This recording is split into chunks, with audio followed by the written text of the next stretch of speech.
Złote czasy polskiej alternatywy. To jest temat, którym chciałbym Was dziś zainteresować. W tym czasie współczesnym, dość ponurym, dobrze sobie powspominać jakąś zupełnie niesamowitą epokę, a taką właśnie zupełnie niesamowitą epokę w dziejach polskiej muzyki stanowiła druga połowa lat 90. minionego wieku, którą to epokę właśnie można podsumować jako złoty czas muzyki alternatywnej. Takim punktem wyznaczającym początek tejże epoki w sposób zupełnie bezprecedensowy jest festiwal Rock Opole, jego edycja z 95 roku, kiedy to na scenie Amfiteatru Opolskiego nie dość, że pojawili się wykonawcy, którzy wydawałoby się nie mieli racji bytu na tejże scenie, to jeszcze koncert ten był transmitowany przez program Pierwszy Telewizji Polskiej i tak w ramach tej transmisji można było na przykład zobaczyć i usłyszeć zespół Trupy pod dowództwem Tymona Tymańskiego, który śpiewał piosenkę Karol adresowaną do papieża Jana Pawła II z wersem: posłuchaj Karol, jesteś zwykłym człowiekiem, mylisz się tako jako i my się mylimy. A później już bliżej finału koncertu pojawił się zespół Świetliki z frontmanem Marcinem Świetlickim, który wówczas był na samym szczycie uwagi świata literackiego, nazywany najważniejszym głosem pokolenia i najważniejszym głosem w młodej literaturze lat 90., który to poeta Świetlicki wykonał słynny utwór Nieprzysiadalność z powracającym niczym leitmotyw sformułowaniem ja to pierdolę. Jak na telewizję polską i festiwal w Opolu było to wydarzenie bez precedensu, ale taki wstrząs jak najbardziej był wskazany, pokazywał po prostu pewną pokoleniową i estetyczną zmianę warty, jaka bądź co bądź należała się nowej Polsce, już ugruntowanej po zmianach ustrojowych. Także ta edycja Rock Opole niejako stanowiła świetne podsumowanie tej zmiany warty. Przypomnijmy, że oprócz Trupów i Świetlików występowały tam wówczas takie zespoły jak klasyczna już Armia, zespół Depres Andrzeja Dzióbka, słynny legenda norweskiego punka w latach 90. odnowiona na polską scenę z polskim składem, ale z tym samym Andrzejem Dzióbkiem w roli frontmana. Oprócz tego zespół Myslowic, który wówczas dopiero stawiał pierwsze kroki w swojej wielkiej karierze. Zespół Homo Twist, czyli elektryczne, rockowe wcielenie Macieja Maleńczuka, który dopiero wówczas wchodził na dużą scenę, wciąż był jeszcze kojarzony jako uliczny śpiewak z Krakowa. No i zespół Efemeryda, niemniej na trwale zapisany jako kultowa formacja polskiego rocka, a mianowicie PRL Rafała Kwaśniewskiego, czyli taka bezprecedensowa, chuligańska porcja rock'n'rolla. Przeszedł ten zespół do historii po tym, jak Andrzej Stasiuk w jednym z wywiadów powiedział, że wolałby być Rafałem Kwaśniewskim niż Czesławem Miłoszem. Rafał Kwaśniewski to był gitarzysta i wokalista, twórca repertuaru PRL, wcześniej odpowiedzialny za pierwszą bestsellerową płytę elektrycznych gitar. Z tych wymienionych przeze mnie zespołów warto wyciągnąć trójkę bohaterów, frontmenów, tekściarzy, aktywistów, którzy wtedy w połowie lat 90. stanowili takie trio, o którym można by powiedzieć trzej muszkieterowie polskiej alternatywy, czyli Maleńczuk, wówczas jeszcze bardzo daleki od dzisiejszej pozy cynicznego gwiazdora estrad, ale poeta miejski, uliczny z niesamowitym talentem do przenoszenia swojej poezji w świat bardzo konkretnego, soczystego rocka, który wykonywał z triem Homo Twist. Tymon Tymański wtedy, tak jak wspomniałem, w Opolu wystąpił z trupami, ale był już wówczas rozpoznawalny jako jeden z sztandarowych liderów sceny jazzowej obok Tomka Gwincińskiego, Mikołaja Trzaski, Jerzego Mazola. Tymon jak już wówczas był niezwykle zapracowanym, aktywnym człowiekiem, odpowiadał również za zespoły Miłość i Kury. Trzecim z tych trzech muszkieterów był Marcin Świetlicki, który dokonał rzeczy niezwykłej, łącząc świat muzyki alternatywnej ze światem literatury. Tak jak już wspomniałem, był wówczas twórcą, który zgarniał wszystkie najważniejsze literackie nagrody. Mówili o nim wszyscy najważniejsi opiniotwórczy, wszystkie autorytety ze świata literatury. Ta trójka i ich twórczość dawała znać, że ta nowa polska muzyka alternatywna to jest strawa nie tylko dla ciała i ducha, ale też dla intelektu, muzyka spełniająca wszystkie atuty, jakich oczekujemy od muzyki rockowej, zadziorna, transowa, energetyczna, a przy tym obdarzona niebanalnymi, dającymi do myślenia tekstami, które wprost mówiły o tym, co dzieje się tu i teraz. I ta trójka w jakiś sposób może tak esencjonalnie ujmować cały ten fenomen tej złotej epoki polskiej alternatywy. Tutaj mała dygresja, dlaczego mówię alternatywa, a nie underground. Przywołam takie odniesienie ze sceny czeskiej muzyki rockowej, bo tam okazuje się, że Czesi bardziej to przemyśleli, odnosząc słowo underground do zespołów z lat 70. XX wieku, kiedy to muzyka rockowa była w Czechach zakazana. Natomiast po pewnym złagodzeniu opcji politycznej, kiedy zespoły rockowe już mogły oficjalnie występować, bo wcześniej nie mogły, mówiło się o tym alternatywa. I myślę, że ten podział taki analogiczny, underground, alternatywa, można odnieść do tego, co działo się w polskiej muzyce w tym bodaj najaktywniejszym dwudziestoleciu dla muzyki rockowej, czyli dla dekady lat 80., kiedy to w realiach PRL-u można mówić o undergroundzie, oczywiście w odniesieniu do tych zespołów, które autentycznie grały w podziemiu, wykonywały niecenzuralne teksty, w związku z czym nie pojawiały się w rozgłośniach radiowych, a ich muzyka była nagrywana podczas koncertów na kasety i te kasety później powielane wędrowały wśród młodych ludzi po całej Polsce. Alternatywa to z kolei muzyka, która zachowała równie rebeliancki, bezkompromisowy charakter, niemniej powstawała i była wydawana już w latach 90., kiedy zmienił się ustrój polityczny, mogła być wykonywana wszędzie, była masowo wydawana i dystrybuowana w szerokim obiegu.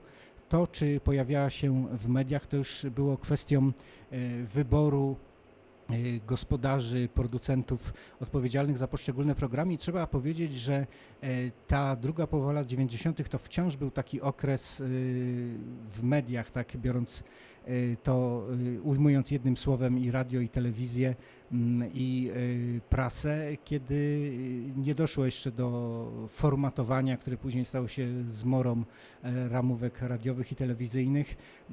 Był to czas, kiedy muzyka zdawałoby się zupełnie niekomercyjna, z trudnymi, nierzadko kontrowersyjnymi tekstami mogła liczyć na emisję nie tylko w radiu, ale i w telewizji. Przecież ten festiwal w Opolu to była inicjatywa telewizji. Był wtedy taki moment, kiedy w telewizji pojawił się, jak to mówiło się, desant pampersów, którzy cokolwiek by nie mówić o ich takim zapleczu politycznym, z lekka prawicowym, w telewizji publicznej dokonali prawdziwej rewolty w prezentacji muzyki. To był czas, kiedy na antenie telewizji publicznej w dobrym czasie antenowym pojawił się na przykład taki program jak Alternatywi, pełen muzyki hardkorowej, czy też cykliczny program Drgawy, który prezentował muzykę nierzadko awangardową. Oprócz tej trójki, tych trzech muszkieterów, o których wspomniałem, warto przypomnieć oczywiście słynną, do dziś pamiętaną eksplozję sceny jazzowej, czyli nowej generacji jazzmenów, którzy podeszli do szlachetnej formuły z jednej strony z doświadczeniem wywodzącym się ze sceny alternatywnego i undergroundowego rocka, z drugiej strony z surrealistycznym poczuciem humoru i taką bezkompromisową bezczelnością postawili na głowie gatunek. Takie zespoły jak Miłość, Trytony, Muzzle and Rhythmic Perfection, Woskot, one nie tylko odświeżyły formułę w sensie stricte artystycznym, ale przede wszystkim przyciągnęły na widownię całe zastępy młodych ludzi, nastolatków, dwudziestolatków, którzy później na tej scenie off-jazzu pozostali. Oprócz tego cała masa nowych zespołów, które w tamtej epoce potrafiły bardzo skutecznie wymykać się takim ścisłemu szufladkowaniu. Można powiedzieć, że były to zespoły post-punkowe, post-hardkorowe, post-metalowe, żeby nie być gołosłownym, taką jeszcze piątkę moim zdaniem sztandarowych, kreatywnych zespołów drugiej połowy lat 90. wymienię. Kto ich nie pamięta bądź słyszy te nazwy po raz pierwszy, myślę, że w internecie, na YouTubie znajdzie sporo ich muzyki. Przede wszystkim zespół Kobong, który powstał na gruzach słynnej w pierwszej połowie dekady formacji Hawk. Hawk był takim, można powiedzieć, polską odpowiedzią na grunge, tyle że oni zaczęli grać tak, jak grały gwiazdy grunge, w zasadzie równocześnie, bez zapatrywania się na zachód, z tą samą fascynacją garażową muzyką lat 60. W połowie lat 90. gitarzysta odpowiedzialny za muzykę Hawka, Robert Sadowski, założył nowy zespół Kobong i to był zespół, który w tamtej epoce, można powiedzieć, należał do światowej czołówki rocka ekstremalnego. Grali taką zupełnie nie dającą się zaszufladkować muzykę niezwykle energetyczną, brutalną, przy czym bardzo misternie skomponowaną i zaaranżowaną. Trudno o tym opowiedzieć, po prostu zjawisko, zespół Kobong jedyny w swoim rodzaju, 2 płyty po nich zostały, wciąż są pełne energii i tego takiego nieuchwytnego czegoś, co trudno opisać, ale od razu kładzie słuchacza na łopatki.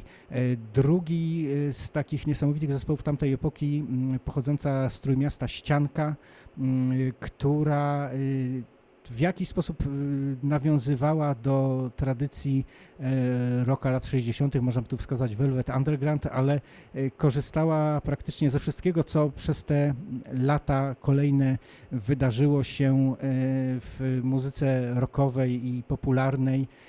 W repertuarze Ścianki były przedziwne, można by powiedzieć dzisiaj postmodernistyczne kolaże różnego rodzaju motywów z całej spuścizny muzyki pop.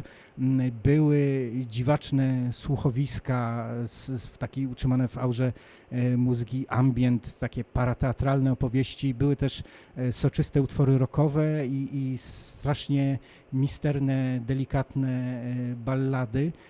Wszystko to bardzo silnie napiętnowane takim odrębnym charakterem, stylem tego zespołu. Trzecia formacja, którą chciałbym przypomnieć, to jest grupa Something Like Elvis, która zaistniała na niejako marginesie sceny hardcore punk. Miała w składzie akordeon, łączyła współczesną muzykę noise z jakimś takim może nie do końca folkowym, ale lekko ludycznym akcentem.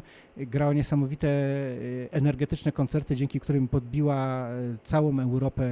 Grali niekiedy półroczne trasy po całej Europie.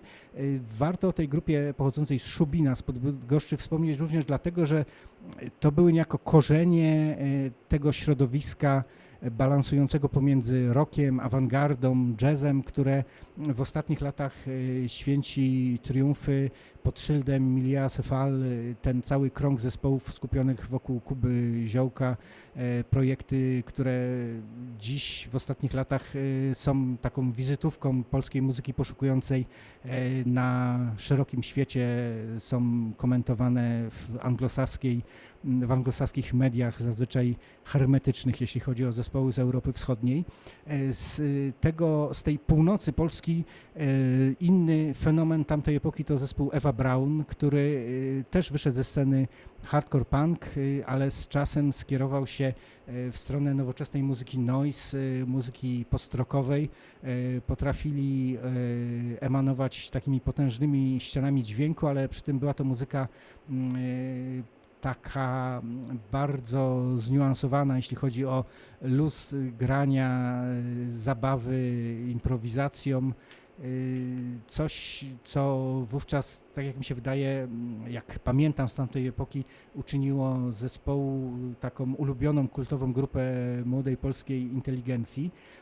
Jeszcze jeden zupełnie szalony, zwariowany zespół z tamtej epoki, Starzy Singers, formacja ewidentnie reprezentująca wszystko to, co elektryzuje nas w rock'n'rollu, czyli hałaśliwe, takie trochę chuligańskie, rozchełstane granie z drapieżnymi, absurdalnymi tekstami. Mieli coś w sobie, taką jakąś iskrę zupełnie też niemożliwą do podsumowania werbalnego, która to iskra przyciągała do ich zabawy i nie pozwalała się od niej uwolnić. Wydali wówczas 2 płyty i warto też o Starych Singers pamiętać, dlatego że z kolei z tejże grupy wyłoniła się scena Lado ABC, której najbardziej rozpoznawalnym wykonawcą jest formacja Mitch and Mitch. Dzisiejsi Mitche właśnie w Starych Singers zdobywali sceniczne ostrogi.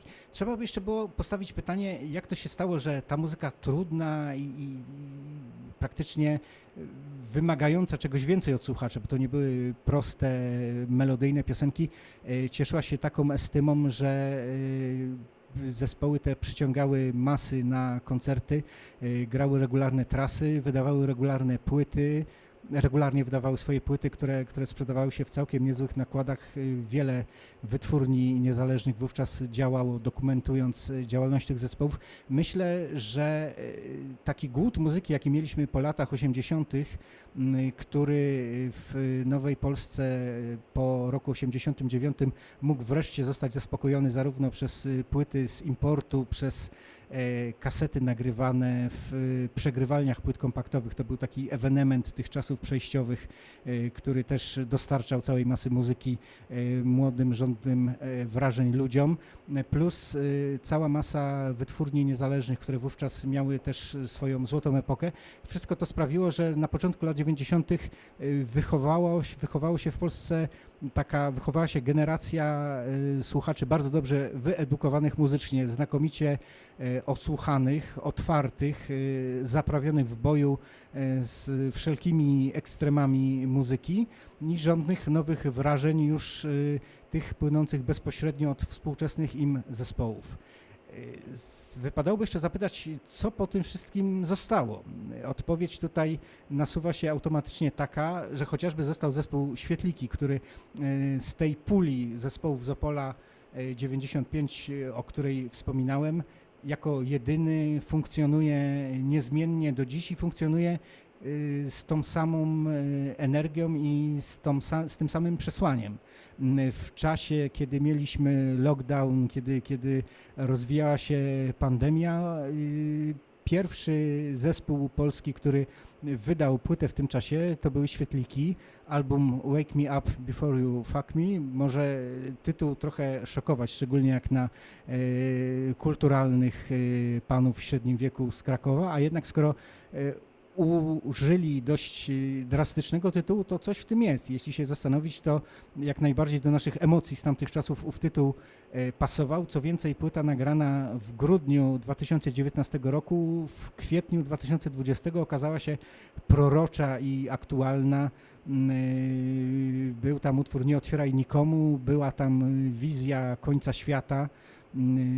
którą poznać warto, bo jest, jak przystało na świetliki, bardzo niejednoznaczna i może działać krzepiąco. Tutaj odsyłam do albumu Wake Me Up Before You Fuck Me. I to jest, myślę, ten stan ducha, który z tych złotych czasów alternatywy pozostał, czyli zespół, który wymyka się oczywistościom, reaguje na to, co tu i teraz i przede wszystkim nie spuszcza stonu, wierzy w to, że są słuchacze otwarci, inteligentni, z którymi może rozmawiać bez taryfy ulgowej, bez udawania, że artyści są głupsi, bowiem publiczność jest też głupsza, nic z tych rzeczy. To jest właśnie, myślę, taka esencja tego, co po tej epoce mogło zostać, żeby szanować się nawzajem i wierzyć w to, że są jeszcze inteligentni słuchacze, dla których inteligentni artyści mogą grać i mówić o czymś ważnym, co nas tu i teraz dotyczy.